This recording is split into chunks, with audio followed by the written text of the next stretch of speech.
Bonjour et bienvenue sur Nerd du Jugement. Aujourd'hui, on reprend la dernière vidéo où on avait entamé la peinture des Poxwalkers.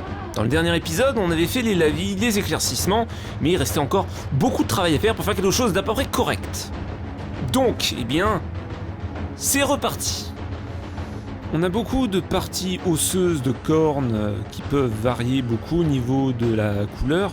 Ça peut aller du marron au blanc en passant par une teinte qui tend vers la couleur chair. Ici en l'occurrence c'est du Matte Brown Army Painter qui sera bien entendu éclairci par la suite. On a aussi selon les figurines différentes parties qui seront peintes en marron pour le cuir, mais il y a aussi du cuir noir, donc là ce sera du noir basique. Voilà, du noir Matte Army Painter. Alors j'ai privilégié les peintures Army Painter sur cette vidéo, il n'y a pas vraiment de raison particulière. Elles ont tendance à être un peu plus liquides, je trouve, donc parfois ça peut être une bonne chose, mais dans d'autres cas, pas du tout. Ici, on a de l'ose blanchie Prince Auguste sur les cornes. J'ai ensuite appliqué des petites touches de jaune, orange, selon les endroits, on peut varier la teinte.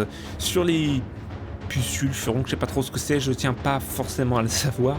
Ça marche pas mal avec la transparence, après on pourra donner plus de profondeur avec un lavis ou éventuellement retoucher avec une couleur plus claire un tout petit peu sur le dessus pour plus de profondeur, mais ça marche assez bien, d'autant plus que c'est pas le genre de détail pour lequel on veut trop de contraste. Pour le pantalon, j'ai peint orange un petit peu comme sur les illustrations, et ça me rappelle d'ailleurs les combinaisons de pilotes de X-Wing. C'est un mélange de jaune et de rouge, très dilué comme vous pouvez le voir, ce qui fait que ça fonctionne presque comme sur un lavis, qui marche bien avec la couleur sous-jacente. Et ça m'arrange de donner directement une certaine profondeur, parce que je sais que le fait de faire un éclaircissement avec du jaune qui couvre très mal va être assez laborieux. J'ai pu utiliser ce même orange pour peindre quelques détails, ce qui me donne une certaine variation de couleur, ce qui est plutôt positif.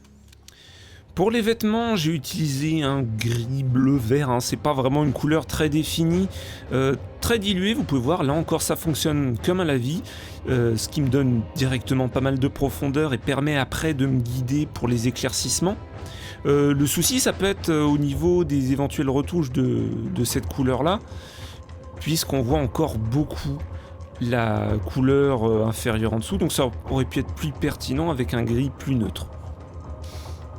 On a bien évidemment pas mal de parties métalliques sur les armes, puisque c'est uniquement des armes de corps à corps, donc ça vaut la peine de le préciser. Ce qui fait que c'est pratiquement que des armes redondantes, comme dirait Caradoc. Une fois les vêtements secs, j'ai pas hésité à repasser une deuxième couche avec la couleur que j'avais encore sur la palette, parce qu'il faut reconnaître que c'était un petit peu léger quand même. Voilà la progression à ce stade, donc rien n'est terminé, mais on a posé l'ensemble des couleurs de base globalement, et maintenant on peut voir où est-ce qu'on veut pousser le contraste, où est-ce qu'on veut davantage d'ombre, où est-ce qu'on veut davantage d'éclaircissement, pour parvenir à un résultat qui nous convienne. Alors on a beaucoup de parties qui ont besoin de recevoir un lavis de Bada Black, Pas grand chose à dire, c'est pratiquement un effet instantané, c'est très satisfaisant, donc ça marche très bien pour le métal, également pour toutes les parties qui sont plus ou moins gris ou gris-bleu, etc. Pour le cuir ou le bois, on utilisera plutôt un lavis sépia parce que le noir aura un peu trop tendance à donner un effet salissant. On peut voir que j'y vais assez généreusement quand même. Même chose pour les cornes, ce qui peut donner un petit peu trop de contraste aussi, il faut essayer de ne pas avoir trop la main lourde parce que ça peut être assez radical. Quelque part, le fait de passer un lavis noir sur mon gris bleuté annule un petit peu son intérêt puisque cette légère teinte disparaît de plus en plus. J'ai éclairci les parties en cuir avec la couleur initiale augmentée d'un petit peu de jaune-orange, plutôt du jaune d'ailleurs. Les vêtements ont été éclaircis avec la pointe du pinceau avec un gris assez clair. Je trouve que c'est un peu moins délicat à faire sur les vêtements que sur le bolter, etc. Parce qu'on peut faire d'abord des traits plus larges, moins marqués, puis progressivement plus fins, tout en se laissant pas mal guider par les lavis. C'est peut-être l'étape de la figurine qui demande la plus grande précision et vraiment un bon pinceau. J'ai commencé à éclaircir les cornes en repassant des traits plus fins d'os blanchi, en essayant d'éviter autant que possible d'aller dans les creux qu'on a assombris avec le lavis. J'ai repassé un lavis noir déjà parce que ça me permet un petit peu de corriger les erreurs que j'ai pu faire au niveau des éclaircissements qui auraient pu un peu dépasser dans les creux, et aussi parce qu'on voyait encore un petit peu trop la couleur sous-jacente à travers mon gris. Alors comme je le disais, autant le lavichère fonctionnait très bien dès le début, il n'y avait pas vraiment à se prendre la tête, autant je trouvais que ça donnait plutôt l'impression qu'il était en bonne santé, ce qui n'était pas vraiment le but recherché. En plus, je trouvais aussi que ça manquait de contraste. Donc j'ai appliqué un lavis qui est un mélange de chair, de bleu et de noir, pour pousser un petit peu tout ça. Le lavis est aussi assez dilué, ce qui fait que paradoxalement, il se comporte plus comme un filtre en fait quand on rajoute de l'eau. Il est plus liquide, mais coule un peu moins bien si vous voulez. On a quelque chose d'assez comparable ici, hein. Globalement, j'aimais bien l'effet d'ensemble, ça faisait pratiquement comme des peintures de guerre, mais il fallait un lavis supplémentaire pour unifier un peu le tout, pour lisser le tout, et aussi je voulais que les ombres soient un peu plus sombres, un peu plus marquées. Et rebelote ici, l'effet global me plaisait pas mal, mais je voulais un lavis pour unifier un peu. Sur cette figurine, on avait beaucoup de contraste déjà au niveau du lavis, mais du contraste en termes de couleur, pas de luminosité, c'est un petit peu ce qui me gênait. C'est pour ça que j'ai repassé un lavis, toujours du violet, mais en y rajoutant un petit peu de noir pour que les creux soient plus marqués. Alors visiblement, j'ai oublié de le filmer, mais j'ai peint l'espèce de slime, de morve, en Livery Green Vallejo, donc c'est peut-être du vert bilieux, ça serait l'équivalent, avec un lavis de vert par la suite. J'ai aussi utilisé un petit peu de cette couleur pour teinter les lentilles du masque à gaz, que je pense qu'on ne voit plus du tout sur la figurine terminée. Alors j'ai repassé une couche d'orange quand même pour qu'il soit un peu plus couvrant, et puis j'ai essayé de faire quelques éclaircissements avec un orange un petit peu plus jaune. Là encore, la peinture reste assez liquide. J'ai essayé de repasser un petit peu sur les éclaircissements, sur les parties les plus exposées, disons les plus accessibles, pas trop recouvertes d'infections dégueulasses. Ça ajoute une certaine définition, c'est bien, mais malheureusement on peut pas le faire avec autant d'efficacité sur toute la figurine. Second éclaircissement sur cette figurine, on est toujours avec un peu de bleu, mais on est pratiquement sur du blanc pur et il n'y a plus du tout de couleur chair. Par contre, toujours une couleur très fine, donc qui est en fait très transparente. Sur cette figurine, j'avais rendu, si vous avez été attentif, les ombres un petit peu plus bleues avec un lavis complémentaire.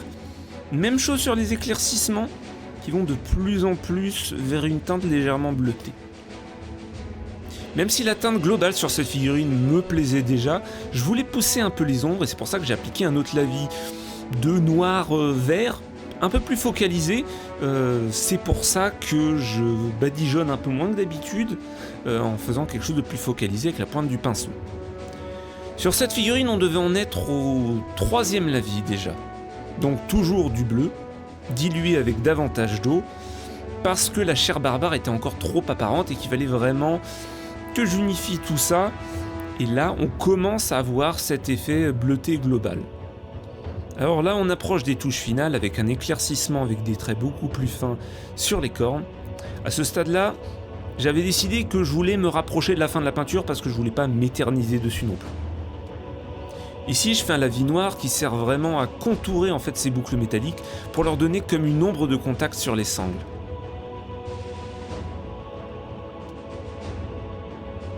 Et là, je fais la même chose autour de la ceinture pour projeter l'ombre de la ceinture sur le corps.